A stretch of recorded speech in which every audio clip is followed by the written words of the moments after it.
Hello मित्रांनो, माकडांनी केलेला कहर तुम्हाला विश्वास बसणार नाही असा होता अनुभव. एखाद्या पर्यटन स्थळी तुम्ही पाहिलेली माकडं ही माणसाळलेली असतात, पण सेम माझ्या गावी मला बघायला भेटलं. त्यांना काहीच भीती नव्हती, निवांत ते आपल्या मॉबसोबत इकडे तिकडे वावरत होते.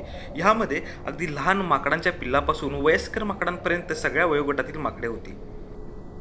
अगदी माझ्या दारासमोर असणाऱ्या नमाजगाच्या जागेत ते इतके छान खेळत होते. काही झाडांवर, काही घरांच्या खापऱ्यांवरती त्यांचे कार्यकर्ते ॲज अ CCTV संरक्षणासाठी कदाचित बसले असावेत. पण जे खालती खेळणारे माकडे होते ते अगदी एकमेकांच्या अंगाखांद्यांवरती ढकलून, लोळून, मारून इतके छान खेळत होते. ते पाहून एक वेगळीच एनर्जी आली. सगळे आम्ही बघतच राहिलो. यामध्ये बरेच लहान पिल्लांसोबत माकडे होती. त्यांच्यातला ॲक्टिव्हपणा, खोडकरपणा इतका छान होता, इतका क्यूट होता. आम्ही घरचे सगळे बघतच राहिलो. मी तर कॅमेरा घेऊन ते सगळं दृश्य माझ्या कॅमेऱ्यात कैद करण्याचा प्रयत्न करत होतो. त्यात आमच्या शरू अक्काला एक वेगळीच कल्पना सुचली. ती म्हणे, थांबा रे, त्यासनी ब्रेड आणते, असं म्हणत तिने पिशवीतून ब्रेड आणले.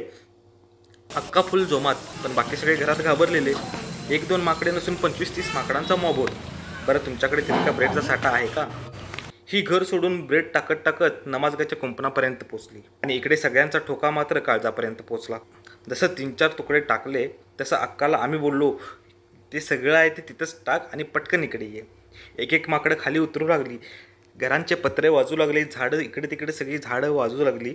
तसं अक्काने सगळं टाकून आम्ही सगळेजण घराकडे पळत गेलो.